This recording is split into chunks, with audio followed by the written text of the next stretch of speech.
My name is Alan Roberts, and we are about to go over the actual truth about Dr. Mike's The Truth About My Anti-Vax Debate, Part 1. The sellout bitch-ass Dr. Mike. In 2020, he showed that he is a bitch-ass fucking sellout to the pharmaceutical industry. And just another reason why doctors are not to be believed is this bitch. So by the way, Dr. Mike or any of Dr. Mike's fans, this comes from him like debating 13 people that just sat around and then he kind of acted up cute and exasperated and shit like that. I'd fucking end your career in debate. You know that, right? Like, Mike, I hope you understand that. I'd fucking end your career in debate. On this topic, on the COVID-19 pandemic, I would destroy you. I've literally written a book called It Was Never About Your Health, the COVID Pandemic, that has 200 scientific and academic sources that, by the way, any of you can get at any given time you want over at Amazon. It's on ebook, paperback, and hardcover. And it is literally 300 pages of how it was never about your health, the COVID pandemic. And I can back up everything I say with scientific data, the very data that they use, right? So just so everybody understands, I am not just saying that he is a sellout bitch that has no conviction of his words or anything like that, but I'm going to tell you that he never took COVID seriously or masking seriously at all, therefore didn't take any of it seriously at all. In a July 2020 interview with Fox Business, he emphasized the importance of mask wearing, stating, please, if you're going outside in public and are going to be around other people, wear a mask. Similarly, in March of 2020, interviewed with Anthony Fauci on his YouTube channel, he reinforced the need for masking and social distancing to curb the virus's spread. However, Dr. Mike was never fucking afraid of it because after 6 months of telling everybody to social distance, wear masks, and can't wait for the vaccine to come out, in November of 2020, Dr. Mike Wazowski's actions appeared to contradict his public stance. He traveled from New York to Miami to celebrate his 31st birthday on November 12th, where he's photographed on a boat in the Sunset Harbor, surrounded by 14 people, mostly women with no masks or social distancing, observing in the images that surfaced. While a spokesperson claimed he only removed his mask to enter the water, he's saying he only did this. Really? Does this look like right here that you only did this to enter the water? There are other pictures, I believe, that you're not just getting into the water here.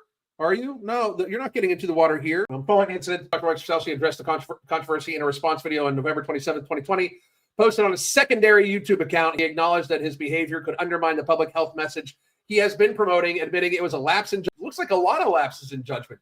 The whole, I'm going to fly unnecessarily just for my birthday, when you're telling people that the most deadly virus ever is killing people at an unprecedented rate, and we should do everything we can to not spread it around, even though for young, healthy people, we should want them to be in contact with the virus so they can build their natural immunity. The idea by all of this is that Dr. Mike is a piece of fucking shit and he lies, period. He's not credible about this shit at all. So now let's actually get to his video. Let's just get straight fucking to it, shall we? The truth about my COVID-19 bullshit. I'm kind of impressed with Dr. Mike, because the ability to just years later look in the camera and straight the fuck lie as if you took any of this shit seriously, even though your own actions show you didn't, that's a special kind of talent. Is there anything I could say today that would change your mind? I'm just asking your opinion. I'm asking you a question. Probably not, because I actually read and study. I would like to give you my knowledge, my experience, and your experience and knowledge is that what you're taught in your medical school. Like, this assumes that medical school is always right, which we know is very, very untrue. What I've seen in the hospital system. But if you're telling me right now, no matter what I say, you're not going to change your mind, is there any value to that? There is no value to that, and people shouldn't be like that. This woman is absolutely wrong. I had a debate with 17 vaccine skeptics on Jubilee's Surrounded series, and it went on for 3 hours. My third child, he got a vaccine that the doctor said were safe that caused him brain issues for the rest of his life, and he has arrested hydrocephalus. Gave vaccines to the baby, and the baby had seizures. My mother was vaccinated with the flu vaccine, and right after 3 days later, she received half of her face was paralyzed. A through line through many of the conversations was people sharing anecdotes of someone having a negative reaction to a vaccine. At the end of the day, vaccine side effects do happen. They're incredibly rare, especially serious. So let's check this out since he decided to pull this up. You are 65 times more likely to be struck by lightning than to have a vaccine-related injury. The statement, you are 65 times more likely to be struck by lightning than to have a vaccine-related adverse event, appears to have been made in the U.S. Department of Health and Human Services as a part of its public communication effort regarding vaccine safety. Specifically, this claim is featured in the HHS article, What is the Truth About Serious Adverse Reactions Related to Vaccines? Published on December 19th, 2024.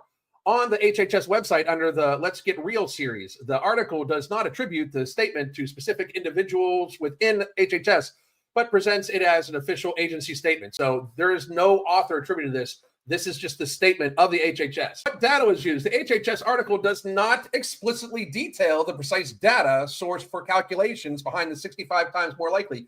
Kind of like 6 feet to slow the spread. You know, they just say it without actually fucking proving it, right?